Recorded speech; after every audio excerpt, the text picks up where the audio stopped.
Your most expensive trade may be the one you entered only because you were tired of waiting. It looked reasonable, but reasonable was the standard you accepted after patience became uncomfortable. The chart did not compel you, your need to participate did. That distinction is where a surprising amount of trading damage begins. A high probability setup is not merely a familiar pattern. Patterns appear everywhere when the eye is searching for permission.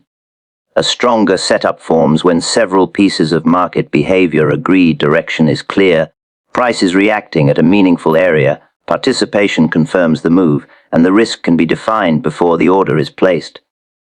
Remove that agreement, and you may still have a trade, but you no longer have the same quality of evidence.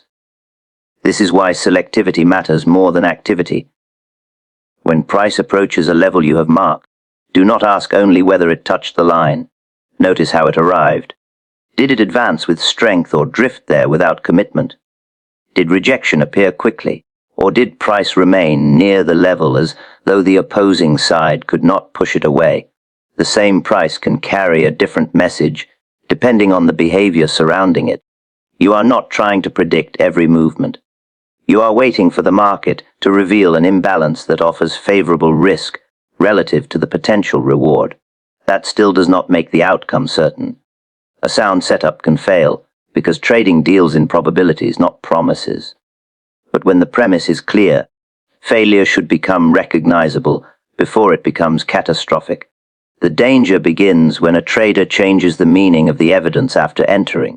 A weak breakout becomes a retest. A violated level becomes temporary noise.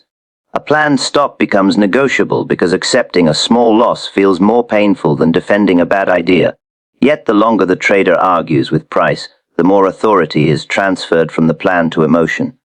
Before entering, define what must happen, what must not happen, and what price behavior would prove the idea wrong. Then watch for confirmation without chasing it. If price escapes before the risk can be controlled, let it go. Missing a move costs nothing beyond discomfort. Forcing an entry can cost capital and judgment at the same time. This is the first discipline behind high probability trading, not finding more opportunities, but learning why certain moments deserve your risk while others merely demand your attention. And to separate those two, we must examine the few market conditions that quietly change an ordinary pattern into a trade worth considering. A pattern has no fixed meaning by itself. The same formation can appear before a strong move, inside a noisy range, or at the end of an exhausted advance. Its shape may be identical, yet its value changes because the market is standing in a different place. Location tells you what the pattern is reacting to. Price levels carry memory. Traders entered there before, defended positions there, abandoned them there, or were caught on the wrong side there. When price returns, those earlier decisions can become new orders. Some traders want to exit, others want a second chance to enter. That unfinished business is what gives a location importance. Consider a hypothetical bullish reversal pattern. If it forms in the center of a broad trading range, it may show nothing more than temporary buying inside an area where buyers and sellers have already been exchanging control. There is no real boundary being defended. Price has room to move in either direction, so the pattern carries little information about who has the advantage. Place that same pattern near the lower edge of the range, where selling previously stopped, and its meaning changes. Now the buyers are appearing at a price where their presence has mattered before. The pattern is no longer floating in empty space. It is connected to a known point of conflict. Location has turned a common formation into evidence of a specific market response. This is why the middle of a move often produces deceptive clarity. Candles can look clean. The pattern can appear textbook. But if it forms between important areas, it may be nothing more than ordinary movement, dressed in a familiar shape. A chart pattern becomes persuasive to the eye because it is easy to name. The market, however, does not reward names. It responds to orders concentrated at particular prices. You should also notice whether a setup forms before or after the market has already traveled most of the obvious distance. A continuation pattern appearing early near the point where price leaves a well established area has a different character from the same pattern appearing after a long, uninterrupted run. In the second location, late participants may be entering where earlier participants are beginning to reconsider their positions. The pattern has not changed, but the population acting on it has. Before studying the formation, mark the places where price previously made decisive turns, paused for a meaningful period, or moved away with unusual urgency. Then ask where the current setup sits in relation to those areas. Is it forming at a boundary where a decision is likely, or in the middle where disagreement remains unresolved? Is there open space beyond it, or is another heavily contested area immediately nearby? This does not require filling the chart with lines. Too many marked levels destroy the purpose of the exercise because every price begins to look important. Keep only the locations that clearly changed market behavior. If a level did not produce a visible shift in control, it may not deserve authority now. A useful setup begins with a pattern, but it earns your attention through placement. First determine whether the market has arrived somewhere that matters. Then comes the harder question. What must price do at that location before observation becomes commitment? A setup remains only a possibility until price behaves as the idea requires. The market may appear ready to move, but appearance is not evidence. Commitment made before that evidence arrives is not an early version of the same trade. It is a different trade, built on anticipation rather than demonstrated control. Confirmation is the market performing an action that should occur if your reading is correct. If buyers are truly taking command, price should overcome the nearest point holding them back and remain beyond it. If sellers are gaining control, their pressure should produce downward progress that buyers cannot immediately erase.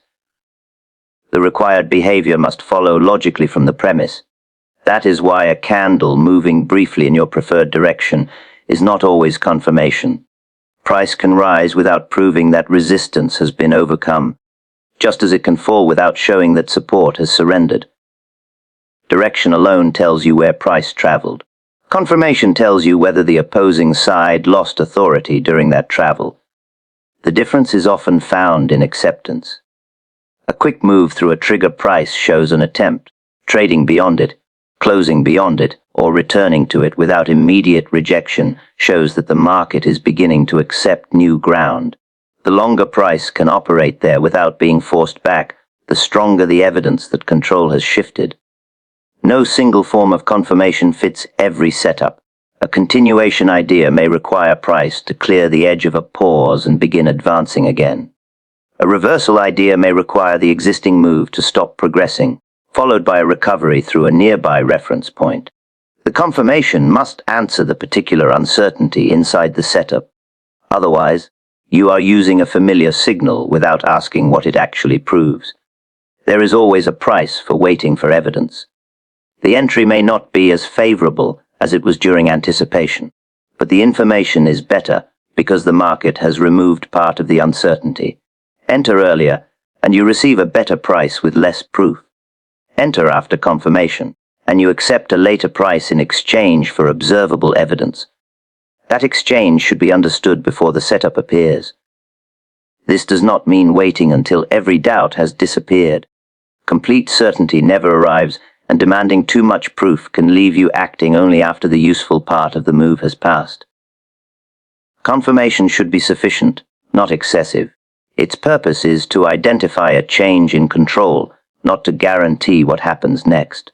Before the session, write the required behavior as a simple condition if this setup is valid. Price must do this. Make the condition visible and specific. A close beyond a defined point is specific. Holding above that point for a chosen period is specific. Looking strong is not. Vague conditions can be adjusted after the fact, which makes them useless as evidence. Then separate the setup from the trigger. You may recognize the setup first, but recognition does not authorize the trade. The trigger is the market's response. If it never occurs, the idea remains unproven. If it occurs too late or in a distorted form, the original condition may no longer apply. Even valid confirmation, however, can mislead when it is read apart from the market's larger sequence. A local show of strength may carry one meaning in an advancing market and another in a declining one. Which brings us to the structure surrounding the signal. A market can print a convincing bullish signal while still behaving as a declining market. It can also look weak for several sessions while preserving an advance. Individual movements attract attention, but the sequence of those movements reveals which side has been controlling the larger contest. Market structure is the arrangement of meaningful highs and lows. When buyers repeatedly push price above a prior high and defend the next decline above the prior low, control is advancing upward. When sellers force lower lows and each recovery ends beneath the previous high, control is advancing downward. The bias comes from the sequence, not from the color of the latest candle. This sequence matters because trends are created by repeated success. In an upward structure, buyers prove capable of gaining new ground while sellers fail to reclaim all of it.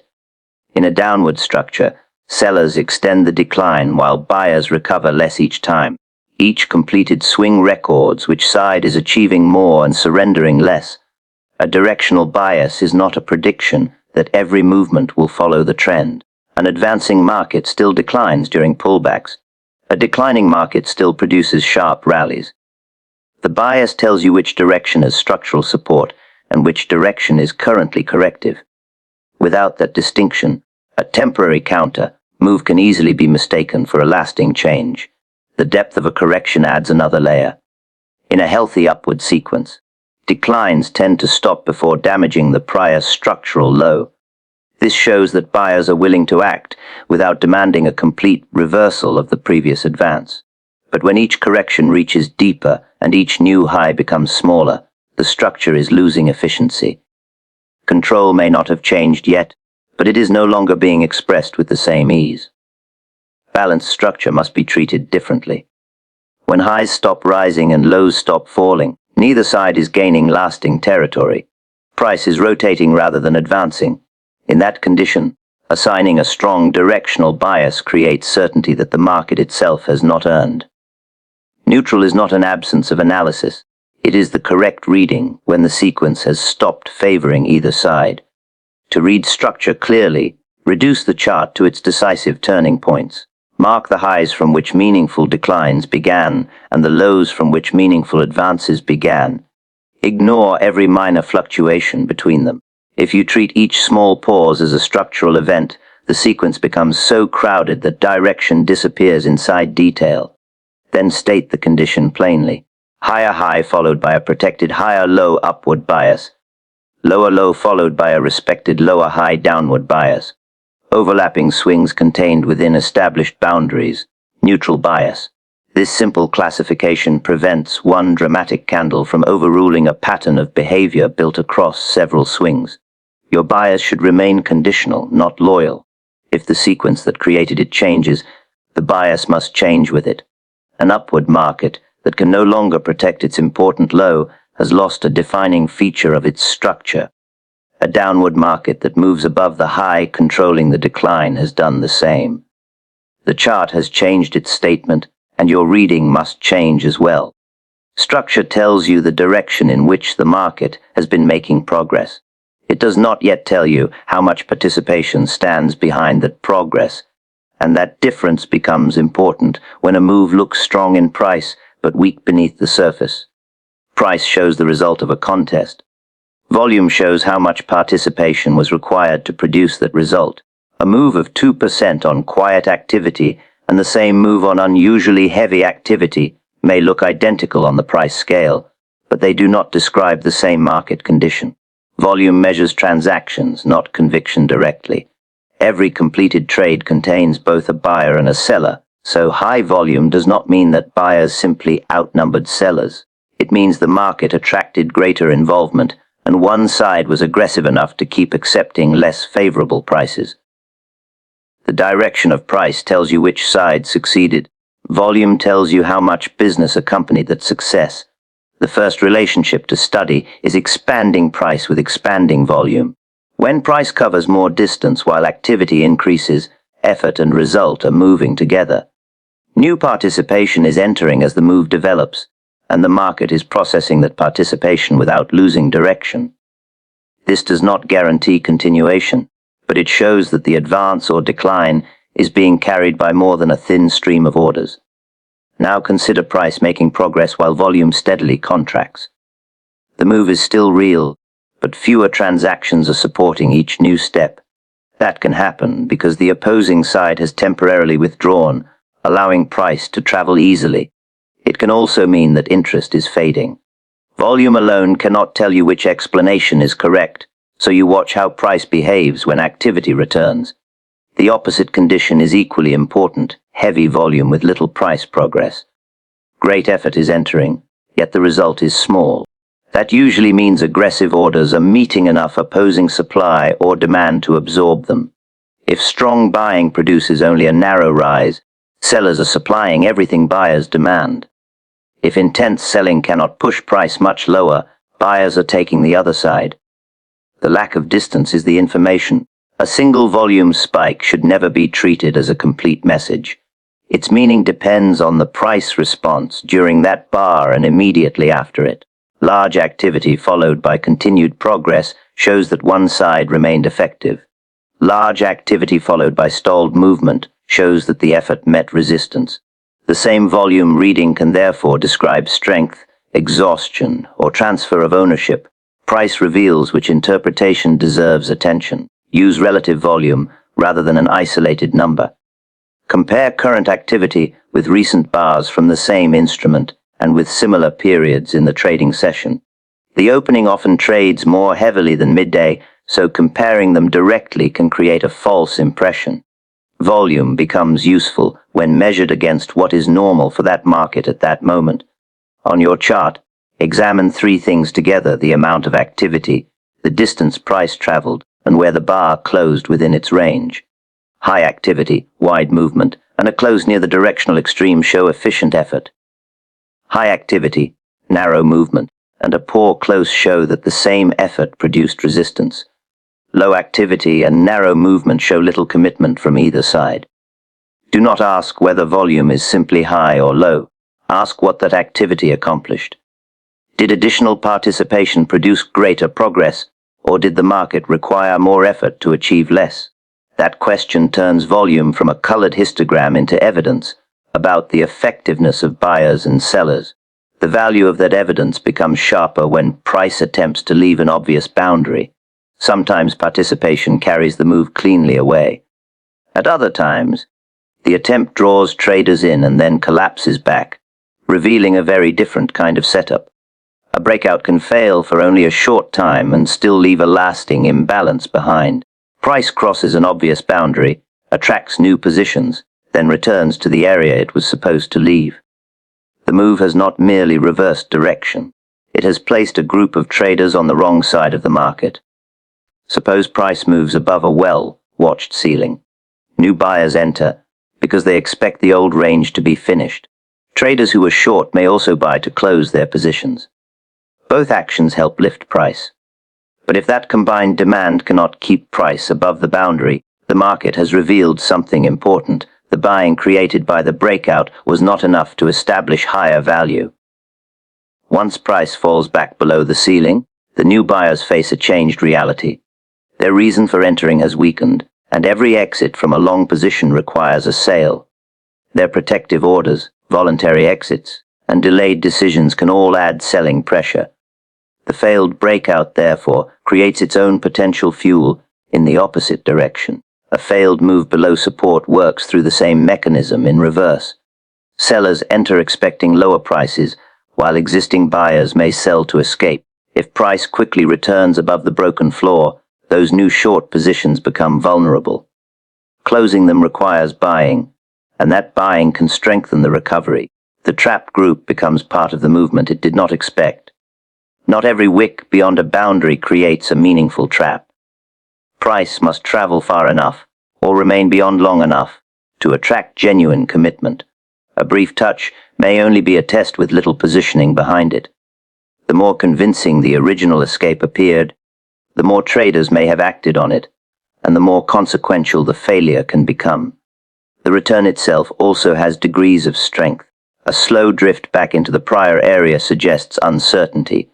A sharp rejection that carries price well inside shows that the attempted move was denied with greater force. If price then approaches the boundary again but cannot recover it, the trapped side receives no relief.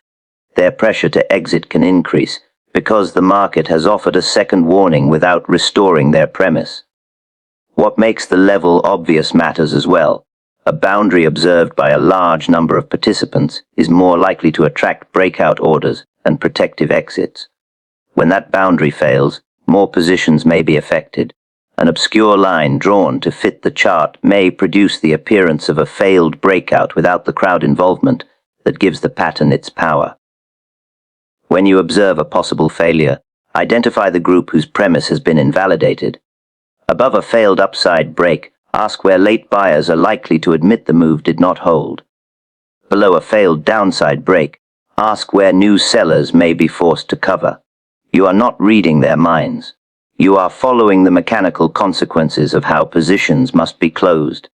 Then watch whether price can move away from the failed boundary. A trap has greater practical meaning when the market denies the trapped side an easy escape. If price remains near their entry and repeatedly returns through it, the imbalance may be weak. If it leaves them behind and their exits begin pressing in the opposite direction, the failure is doing real work. Recognizing trapped traders can explain why a reversal has pressure behind it. But pressure alone does not tell you whether the opportunity is worth taking. That depends on where the idea is proven wrong and how much room remains before the market meets its next obstacle.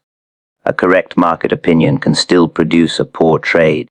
Direction is only one part of the decision.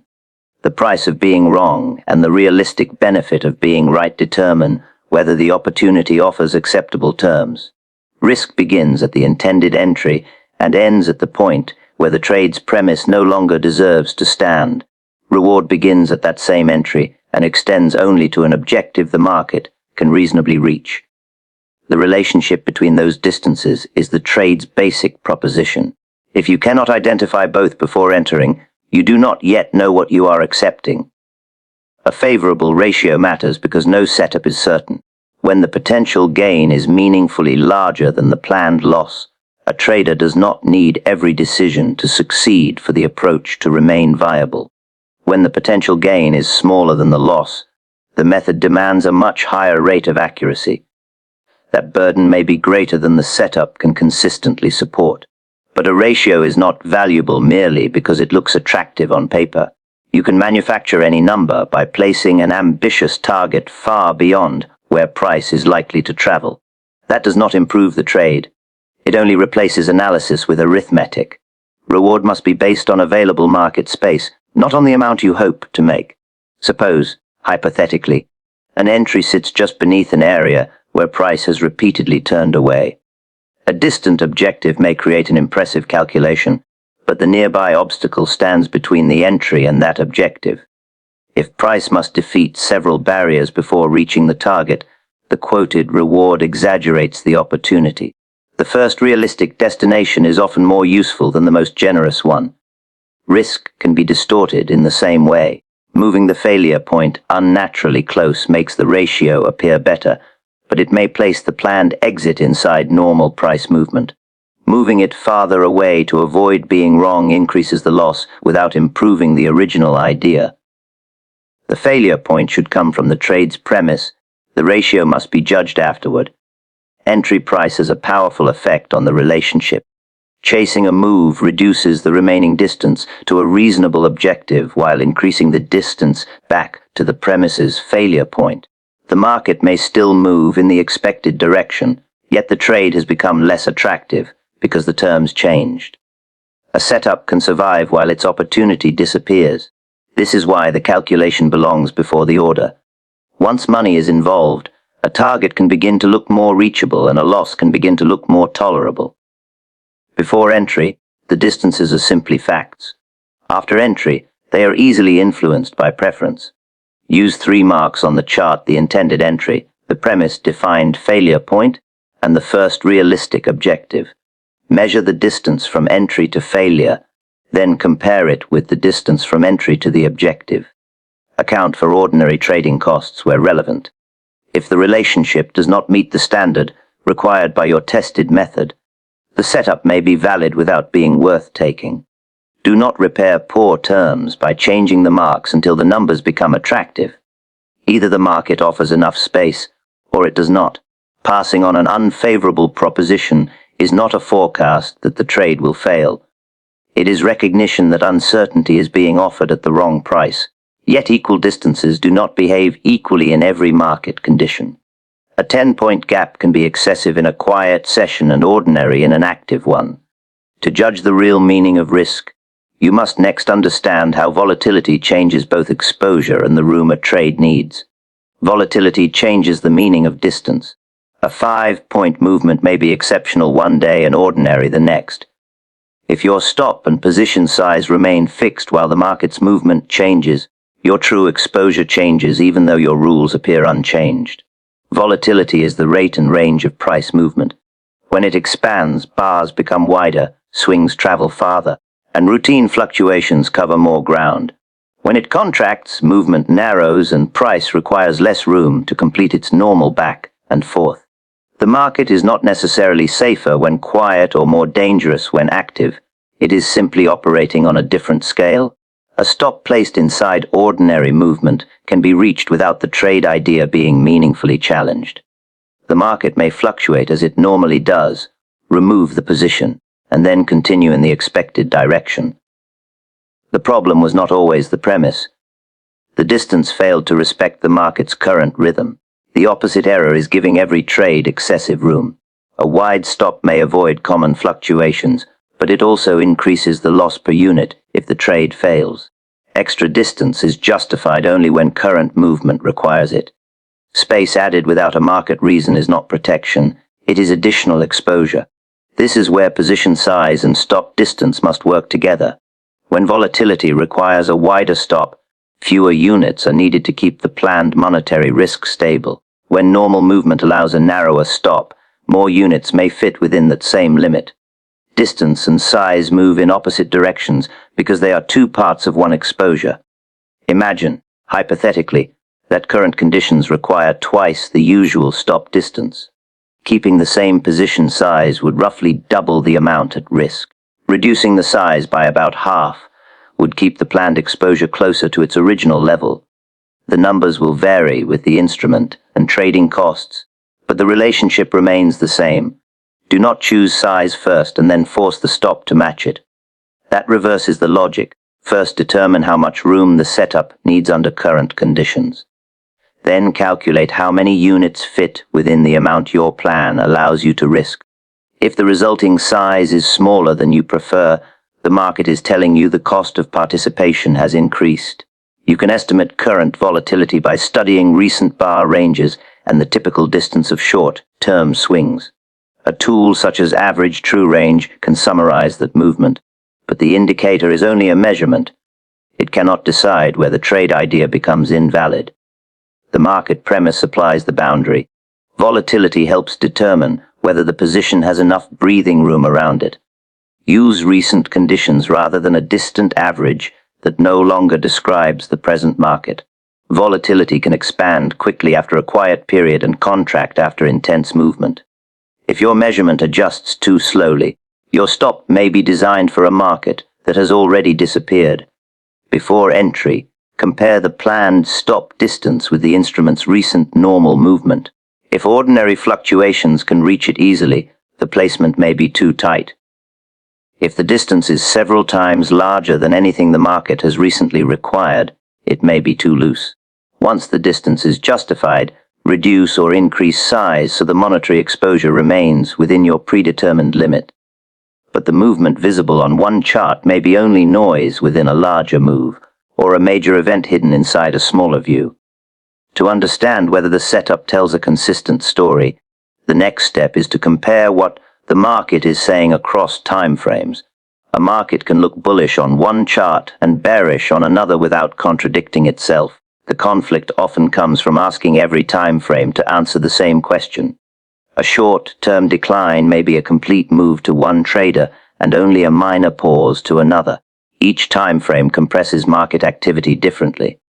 A higher chart removes much of the small fluctuation and reveals the broader path. A middle chart shows how the current setup is developing within that path. A lower chart exposes the immediate sequence used for execution. They are not competing versions of the market. They are different levels of the same story. Coherence begins when each chart has a defined job.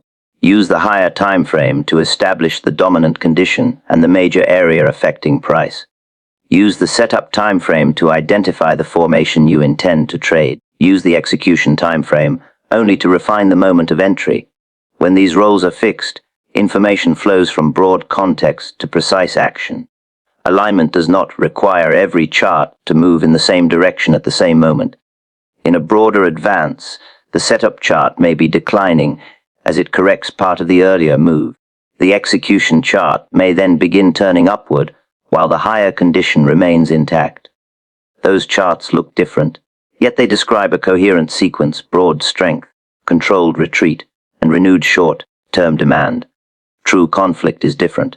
Suppose the higher view shows price pressing against a major ceiling, the setup chart is losing upward progress, and the execution chart produces a small bullish formation.